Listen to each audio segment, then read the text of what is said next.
নমস্কাৰ মোৰ শিক্ষাৰ্থীসকল, মই প্ৰণৱে ইউটিউব চেনেল ফৰ এডুকেশ্যনৰ উন্নত ভিডিঅ'লৈ তোমালোক সকলোকে স্বাগতম জনাইছোঁ। মোৰ শিক্ষাৰ্থীসকল, আজি মই তোমালোকৰ মাজলৈ লৈ আহিছোঁ হায়াৰ ছেকেণ্ডাৰী ছেকেণ্ড ইয়াৰৰ লজিক এণ্ড ফিলচফি নামৰ বিষয়টোৰ ষষ্ঠ খণ্ড ভাৱবাদ বা আইডিয়লজিম।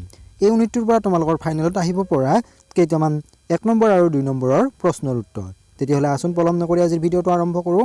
আৰু তাৰ আগতে তোমালোকলৈ এটা অনুৰোধ, মোৰ চেনেলটো যদি ছাবস্ক্ৰাইব কৰা নাই তেতিয়াহ'লে ছাবস্ক্ৰাইব কৰি দিবা আৰু কাষতে থকা বেল আইকনটো প্ৰেছ কৰি দিবা। মই দি এনেকুৱা ধৰণৰ শিক্ষামূলক ভিডিঅ'সমূহ বা বিভিন্ন প্ৰশ্নৰ উত্তৰসমূহ নিয়মিতভাৱে পাই থাকিবলৈ। তাৰ উপৰিও তোমালোকে যদি আগৰ ইউনিট কেইটাৰ 1 নম্বৰ আৰু 2 নম্বৰৰ চমু প্ৰশ্নৰ উত্তৰসমূহ চোৱা নাই, মই ডেছক্ৰিপশ্যনত লিংক দিছোঁ, তাত গৈ তোমালোকে কমন কুৱেশ্যন কেইটামান চাব পাৰিবা।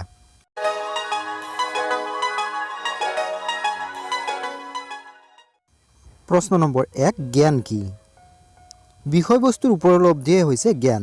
জ্ঞাতা আৰু জ্ঞানৰ বিষয়বস্তুৰ মাজত সম্পৰ্কই হৈছে জ্ঞান। কুৱেশ্যন নম্বৰ 2, জ্ঞাতা কি?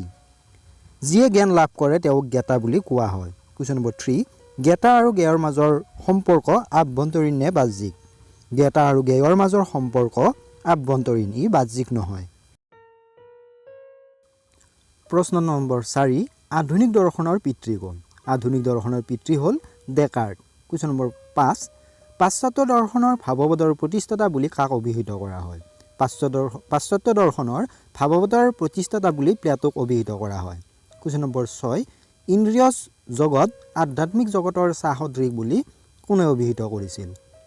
উত্তৰটো, ইন্দ্ৰিয় জগত আধ্যাত্মিক জগতৰ সাসদৃশ বুলি প্লেটোৱে অভিহিত কৰিছিল। প্ৰশ্ন নম্বৰ 7, ভাৱবাদক প্ৰধানকৈ কেইটা ভাগত ভাগ কৰিব পাৰি আৰু কি কি?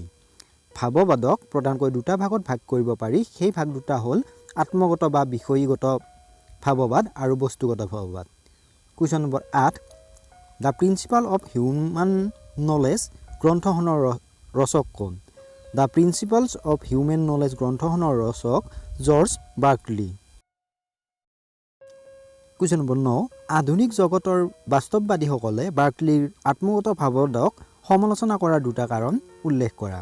আধুনিক জগতৰ বাস্তৱবাদীসকলে বাৰ্কলিৰ আত্মগত ভাৱবাদক সমালোচনা কৰাৰ 2টা কাৰণ তলত উল্লেখ কৰা হ'ল। প্ৰথমটো হৈছে, আধুনিক বাস্তৱবাদী মুৰে উল্লেখ কৰিছে যে জ্ঞানৰ এটি সন্তোষজনক মতবাদৰ নিমিত্তে বিষয়বস্তু আৰু সংবেদনৰ মাজত পাৰ্থক্য থকাৰ কথাটো গ্ৰহণ কৰিব লাগিব। দ্বিতীয়টো হৈছে, বস্তু এটি প্ৰথমতে অস্তিত্বশীল হয়, তাৰ পিছতহে জ্ঞান অথবা প্ৰত্যক্ষিত হয়। প্ৰশ্ন নম্বৰ 10, বস্তুগত ভাৱবাদৰ বিষয়ে লিখা। বস্তুগত ভাৱবাদ মতে সকলো বস্তু তাৰ ধাৰণাৰ লগত একে। যথাৰ্থ জ্ঞান হ'ল ধাৰণাসমূহৰ তন্ত্ৰ। ভাৱবাদৰ আন প্ৰকাৰবোৰৰ বিপৰীতে বস্তুগত ভাৱবাদ একবাদী, কিয়নো এই মতবাদ মতে মনতহে সত্তাৰ সৃষ্টি হয়। বস্তুগত ভাৱবাদে মত পোষণ কৰে যে সামান্যবিলাকৰ থোপ বা সমষ্টি মনৰ পৰা স্বতন্ত্ৰভাৱে অস্তিত্বশীল হ'ব নোৱাৰে। এই প্ৰকাৰৰ ভাৱবাদে সামান্যবোধ বস্তুবাদ অথবা বাহ্যিক জ্ঞানবাদ সমৰ্থন কৰে। কুৱেশ্যন নম্বৰ 11, হেগেলৰ বস্তুগত ভাৱবাদ সম্পৰ্কে চমুকৈ লিখা। হেগেলৰ মতে পৰম ধাৰণাই পৰম সত্তা। মানৱৰ সকলো সসীম ধাৰণা সৰ্বশেষত পৰম সত্তাত অন্তৰ্ভুক্ত হয়। পৰম সত্তাই সসীম মনৰ মাজেৰে নিজৰ চৈতন্য প্ৰকাশ কৰে। এই জগতৰ পৰম সত্তাই হ'ল পৰম ধাৰণা। বস্তুগত ভাৱবাদৰ সম্পৰ্কত হেগেলৰ মত পোষণ কৰিছে যে পৰম ধাৰণা অথবা পৰম মন অথবা চিন্তাই জগতৰ আভ্যন্তৰীণ সত্তা বা অন্তৰ্নিহিত সত্তা। মানৱৰ দ্বাৰা বোধগম্য হোৱা সকলোৰে প্ৰধান শক্তিটোৱে হ'ল পৰম ধাৰণা। কুৱেশ্যন নম্বৰ 12, হেগেলৰ দৰ্শনৰ বিখ্যাত উক্তিটো কি? হেগেলৰ দৰ্শনৰ বিখ্যাত উক্তিটো হ'ল, চিন্তা আৰু সত্তা পৰিশেষত অভিন্ন। Thought and reality R at bottom identical.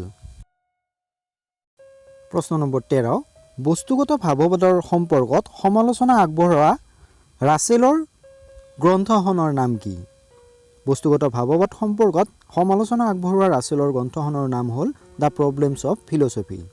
Question number 14, হেগেলৰ বস্তুগত ভাৱবাদৰ এগৰাকী সমৰ্থকৰ নাম লিখা।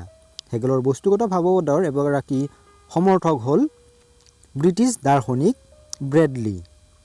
কুৱেশ্যন নম্বৰ 15, আধুনিক যুগৰ আত্মগত ভাৱবাদৰ প্ৰতিষ্ঠাপক কোন? আধুনিক যুগৰ আত্মগত ভাৱবাদৰ প্ৰতিষ্ঠাপক হ'ল বাৰ্কলি। কুৱেশ্যন নম্বৰ 16 অস্তিত্ব প্ৰত্যক্ষ নিৰ্ভৰশীল কথাষাৰ কোনে কৈছিল? অস্তিত্ব প্ৰত্যক্ষ নিৰ্ভৰশীল এই কথাষাৰ বাৰ্কলিয়ে কৈছিল। কুৱেশ্যন নম্বৰ 17 পূৰ্ব স্থাপিত শৃংখলা মতবাদ বুলিলে কি বুজা? লাইবনিজৰ মতে চিট পৰমাণুবোৰ এটাৰ পৰা আনটো স্বতন্ত্ৰ। তেন্তে এইবোৰ কিদৰে সুসংগত আৰু শৃংখলিত হৈ থাকিব? লাইবনিজে এই প্ৰশ্নৰ উত্তৰত কৈছে যে সমস্ত চিট পৰমাণুৰ ভিতৰত ঈশ্বৰ শ্ৰেষ্ঠ পৰমাণু। সৃষ্টিৰ আৰম্ভণিতে ঈশ্বৰে চিট পৰমাণুবোৰৰ মাজত সংহতি পূৰ্বতে স্থাপন কৰিছিল। লাইবনিজৰ এই মতবাদক পূৰ্ব স্থাপিত শৃংখলা মতবাদ নামেৰে জনা যায়।